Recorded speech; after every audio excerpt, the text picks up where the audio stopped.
I had it done a couple years ago in 2019. That was the roof I picked out from the catalog. It was one that the company hadn't done before. I really like how they did it, the installation and everything.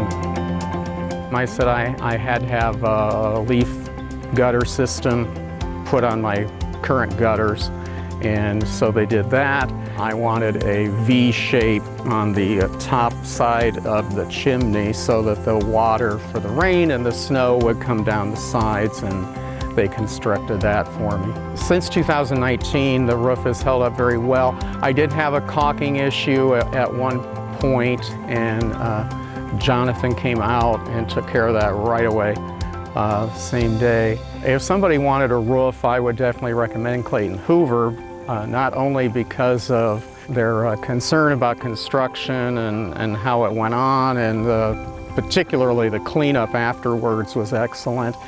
I even recommended them to my neighbor.